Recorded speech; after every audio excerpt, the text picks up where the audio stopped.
Entrevista. Quer um aumento? A palavra é essa, ou a pergunta é: quer um aumento? Infelizmente, a chance de qualquer um ouvir essa pergunta não é muito grande. Apesar do mercado de trabalho estar cada vez mais aquecido, muitas pessoas não se sentem à vontade para pedir uma melhor remuneração.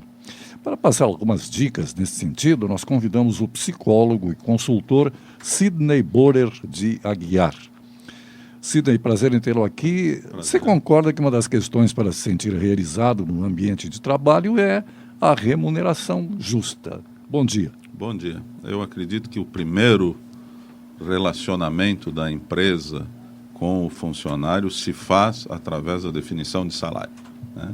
Eu diria assim, as pessoas têm sempre uma necessidade, aliás, o que move as pessoas são as necessidades, né? E dentro desse aspecto, a primeira necessidade é de garantir a sua sustentação, de garantir um pouco da sua segurança. Então, o início da conversa sempre passa por salário. Quando é que o funcionário sente que tem direito a um aumento? Ele precisa esperar que o chefe reconheça a capacidade dele? Eu acho que tem duas coisas que movimentam esse aspecto do sentir-se no direito de. Um é a necessidade, volta à história da necessidade, a necessidade dele de resolver as suas coisas, suas expectativas. E outro, do lado da empresa, é a percepção da empresa de que aquele resultado que ele está gerando está sendo significativo para a empresa.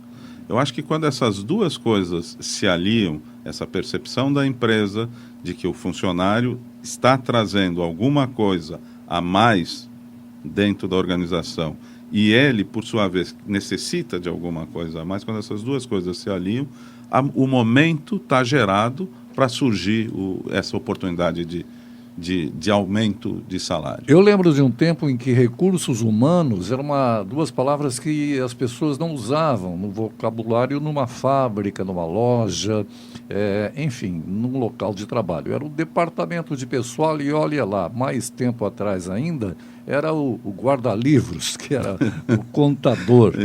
Isso mudou. Departamentos de recursos humanos, o próprio... o significado já é importante, recursos humanos, né? Isso facilitou a vida do funcionário, chamado hoje de colaborador? Eu entendo que sim. Eu acho que nos últimos anos houve um movimento de percepção do empresário do valor e da importância das pessoas nos seus resultados. Até algum tempo atrás, o importante era ter dinheiro, capital para poder fazer investimento. Hoje o dinheiro está disponível, né? Era importante ter tecnologia. Hoje se compra a máquina que quiser, do jeito que quiser, vem da China, vem de qualquer outro lugar e está aí. Agora, o grande problema é a pecinha que fica atrás dessa máquina, né? São as pessoas que fazem essa máquina funcionar. São as pessoas que conseguem fazer com que a máquina dê o rendimento que ela está previsto dar. E aí, com isso, houve uma valorização maior do funcionário dentro da organização. Pois é, porque essas teclinhas aqui facilitam a vida de todo mundo. Eu, por exemplo, quando dava a temperatura na Rádio Progresso de Novo Hamburgo, tinha que molhar o dedo e passar para fora da janela para calcular a temperatura. Hoje, daqui, eu já atualizei a temperatura 10 minutos atrás. Agora, se não tem ninguém para digitar, ele não toca sozinho. Não funciona, exatamente. E o que a gente percebe é que o empresário, hoje, num geral, se deu conta da importância desse profissional. E nós agora estamos vivendo, nos últimos tempos, um momento de crescimento econômico, onde as necessidades de recursos, de pessoas, para desenvolver os trabalhos, se agravam, né? E a falta de recursos competentes. E isso eu chamo a atenção exatamente para este segmento da tecnologia da informação. Tem cursos aqui na cidade em que os alunos, na metade do curso, já são contratados. Já são contratados antes, exatamente. Você sabe disso. Exatamente. Quer dizer, a demanda de profissionais que dominem algum tipo de tecnologia é muito grande. Hoje falta engenheiro, falta qualquer tipo de profissional da área técnica e tal, com competência, né? Estou ouvindo aqui o Sidney Borer de Aguiar, psicólogo e consultor. O Boller eu acho que acertei na pronúncia. O Sidney, um dos Sidney? poucos. É Sidney mesmo. Sidney mesmo. Então tá. Sidney. Agora o outro lado. Certo. Do lado do patrão, que hoje não é mais patrão, é o presidente da empresa. O investidor. Diretor, o investidor. Qual é a percepção dele de acordo com o comportamental de cada funcionário, de cada colaborador? Não exatamente o comportamental complementa, né? Porque a pessoa tem que ter também um certo nível, vestir roupas adequadas, mas o rendimento do funcionário, ele diretamente pode não atuar. Ele já tem lá um intermediário que é o chefe, o gerente, melhor dizendo. O gerente. Certo. E aí, qual é a percepção que ele tem? Ele tem a obrigação de ter essa percepção?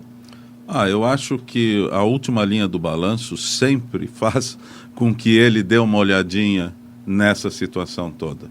Porque hoje o investidor, o empresário que se propõe a um negócio, ele tem fundamental preocupação dos retornos. E tendo essa preocupação, ele sabe que esse retorno vem de pessoas.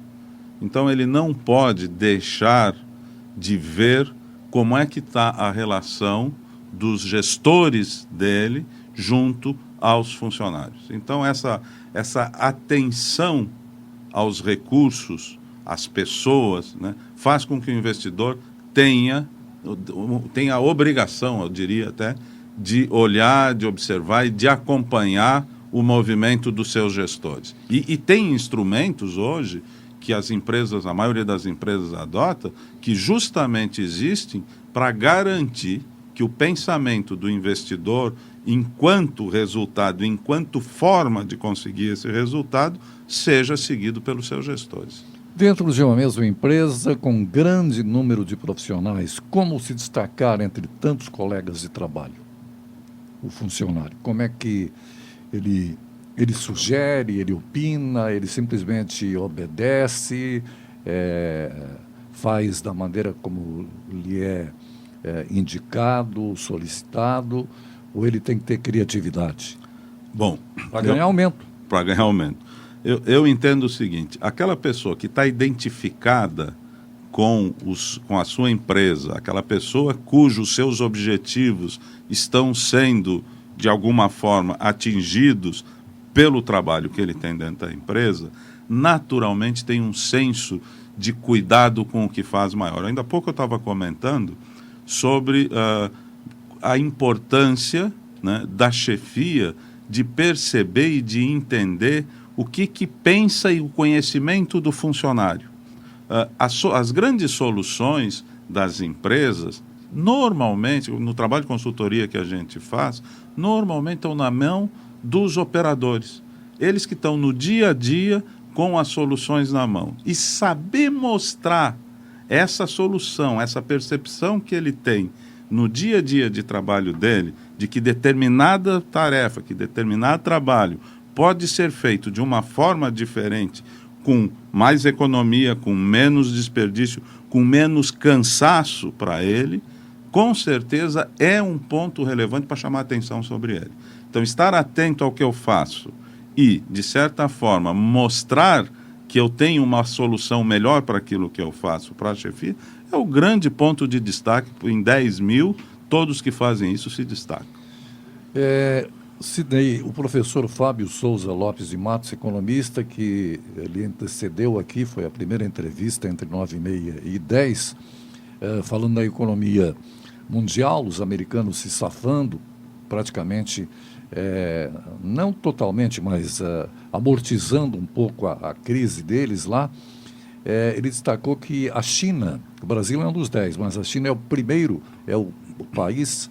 é o maior credor dos Estados Unidos. Perfeito. E lembrou que a China não faz aquele 1,99 mais, aquela camisetinha que custava 1/3 das nossas aqui de marca, certo, mas que uma chuvinha não precisava nem molhar, ela já se assustava e encolhia. E se usava 3 ou 4 vezes.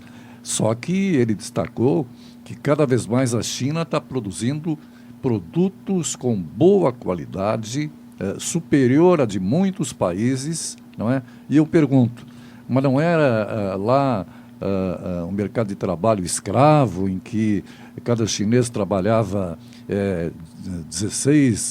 14, 16 horas por dia, enfim, que não havia uma qualificação maior da mão de obra. Parece que mudou lá também, né? Com certeza. Eu acredito que a qualidade das relações dos trabalhadores com as empresas chinesas devem ter melhorado, até porque o padrão e a qualidade de vida do trabalhador chinês melhorou, né? Quer dizer, eu acho que a gente tem que fugir um pouquinho das histórias do antigamente, viver a realidade hoje. Eu tive há 2 anos atrás na China. A percepção que eu tive, eu não tive no interior da China, tive nos centros principais, mas a percepção que eu tive, eu não vi ninguém com cara de escravo lá. Eu vi gente trabalhando, andando na rua, dentro das empresas que eu visitei, trabalhando como eu vejo aqui no Brasil. Sidney, aproveitando que você esteve lá, eu lembrei, não é piada, é uma historinha, que eu já contei aqui, mas ela vem a calhar, tá? A bola está quicando, é só chutar para gol. Os chineses, num passado recente, você destacou também isso, com 1 bilhão e 300 milhões, tem a historinha do fabricante de sapatos do Brasil que chamou um dos executivos dele, e esse não recebeu aumento, porque ele foi lá, voltou e disse: patrão, seguinte, para a China não dá para exportar.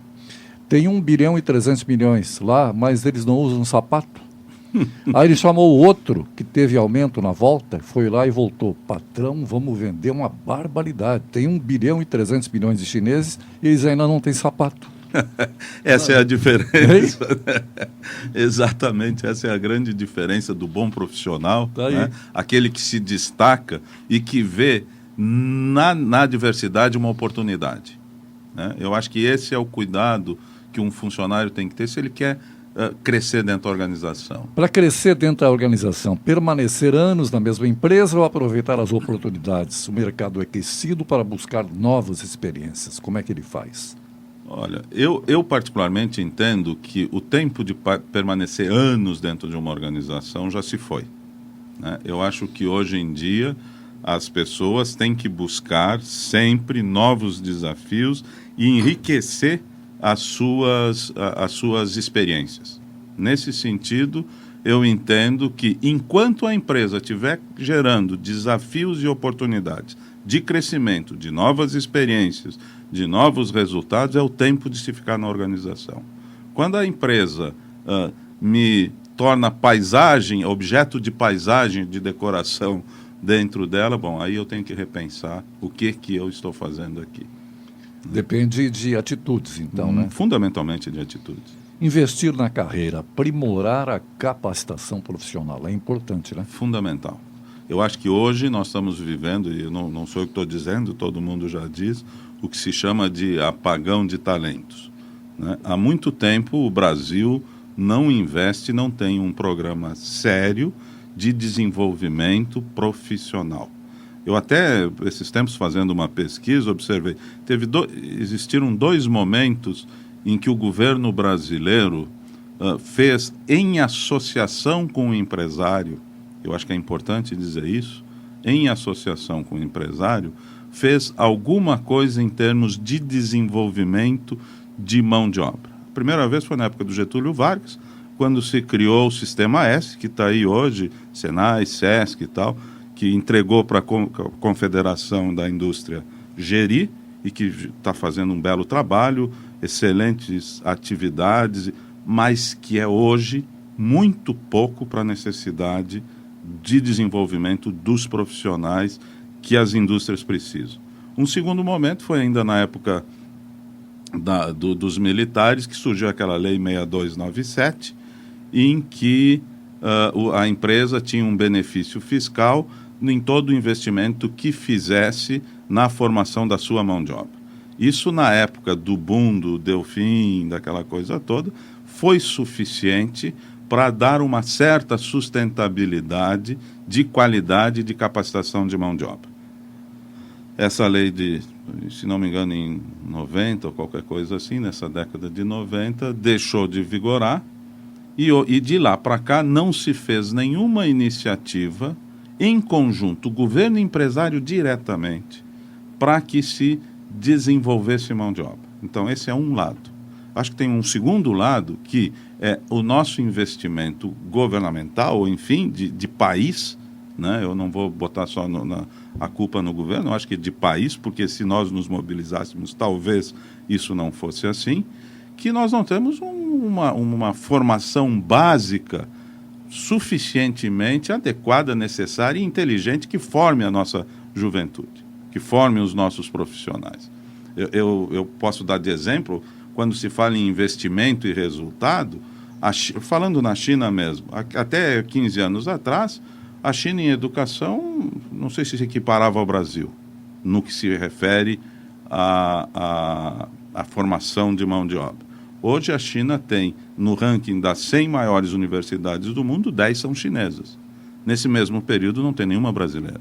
A mais próxima está no 200º, 56º ou 7º lugar, que é a nossa USP de São Paulo, né? Que é a primeira brasileira no ranking que está lá atrás.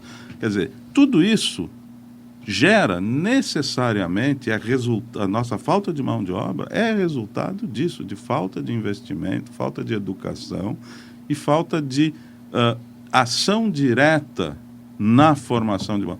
Se nós formos ver todos os países que se desenvolveram, Coreia, a própria China, Japão, qual era a base do desenvolvimento? Educação e formação da mão de obra. Basicamente, isso não se faz hoje no Brasil. Poxa, é impressionante esta informação do psicólogo e consultor Sidney Borer de Aguiar. A USP, para nós, é referência interna, né? E no mundo inteiro tem 200 e tantas na frente. Empresas na frente. Que coisa. Isso é estudo internacional. Isso é triste, hein? É muito triste. Infelizmente, isso demonstra o quanto se está investindo e o quão seriamente se leva a educação no Brasil. Isso é real. É que os congressistas nossos não têm tempo, né? Tem que pegar dinheiro do Ministério dos Transportes, da Agricultura. Né? A Lúcia Hipólito, de manhã, que entra em rede, na rede CBN às 7h55, perguntou por que um ministro que era de um partido pequeno, PR, Partido da República, foi logo defenestrado e mais 20 e tantos. E o outro da Agricultura, que é PMDB, está lá firme e forte. Quer dizer, ainda tem essas discrepâncias na política brasileira, né? Tem. Isso atrapalha o investidor. Com certeza. Eu acho que uma das dificuldades, um dos pontos críticos a serem analisados em qualquer investimento no Brasil é a capacidade de produção, a mão de obra disponível para isso, né? Sidney, para fechar a entrevista, que foi tão interessante, quero agradecer antecipadamente em nome do ouvinte CBN que nos acompanhou. Salário médio em Blumenau é difícil, assim, o médio, digamos assim, geral. Mas para o segmento, nós falamos há pouco no setor da tecnologia da informação. Qual seria? Você tem, pelo menos um estudo, alguma informação sobre isso? Você apostaria num número? Olha, depende do nível que nós estamos falando. Porque dentro do segmento tem os segmentos de tem níveis, né? Então, aí fica difícil tu falar num valor específico, né? Mas eu diria que hoje... O desenvolvedor de softwares, por exemplo. Tem um salário menor em Blumenau do que em São Paulo. Hoje, o grande problema de Blumenau e da região é que nós somos exportadores de mentes. Eu acho que isso é um cuidado que nós temos que ter. Hoje, a maioria dos bons profissionais nossos estão saindo de Blumenau, estão saindo da região.